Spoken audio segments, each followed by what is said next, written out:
அது கூட ஒரு ஸ்லோகம் இருக்குமாமே, அது என்ன ஸ்லோகம்? அதுவா? சமுத்ரே வசனே தேவி பர்வதஸ்தன மண்டலே விஷ்ணு பத்னி நமஸ்துப்யம் பாதஸ்பர்ஷம் க்ஷமஸ்வமே. அப்படின்னா என்ன?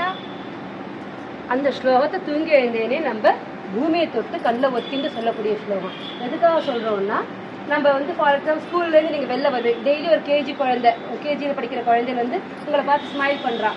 அப்போ என்ன தோணும்? ஒரு 10 days ஆச்சு, 20 days ஆச்சு, அந்த குழந்தை எங்கே ட்ரபிளில் இருக்குது, ரோட்டில் நீங்கள் போகும்போது பார்க்குறேன், ஐயோ டெய்லி நம்மளை பார்த்து விஷ் பண்ணுமே, நம்ம ஸ்கூலில் படிக்கிற பாப்பா ஓடி போய் பாப்பாவுக்கு என்ன கஷ்டம்னு நீங்கள் இமீடியட்டாக என்னென்னு என்கொயரி பண்ண தோணும். இதே உனக்கு தெரியாத குழந்தை ட்ரபிள்னா அங்கே இருக்க எல்டர்ஸ்லாம் பார்த்துப்பா, இதை பற்றி நம்ம ஏன் கவலைப்படணும்னு போயிடுது. ஸோ டெய்லி ஒரு ஸ்மைல் கொடுக்கும்போதே ஒரு எஃபெக்ஷன் பாண்டிங் ஃபார்ம் ஆகுது. டெய்லி அந்த பூமியை தொட்டு கண்ணில் ஒத்திண்டேன்னா டெய்லி நீ நடக்க போகிற, நாளெல்லாம் அந்த எழுந்தாச்சுன்னா படுத்துக்கிற வரைக்கும் நீ நடந்துகிட்டே இருப்ப. அப்படிப்பட்ட அந்த பூமியை நீ கண்ணில் ஒத்திண்டா அந்த பூமிக்கு உனக்கு ஒரு பாண்ட் ஃபார்ம் ஆகும். ஃப்ளட் வந்தாலும், சுனாமி வந்தாலும், எப்படிப்பட்ட பிரச்சனை வந்தாலும், தடுக்கி பள்ளம் விழுந்தா கூட நமக்கு பெரிய ரேஞ்சில் அடிப்படாமல் அந்த பூமி நம்மளை காப்பாற்றும்.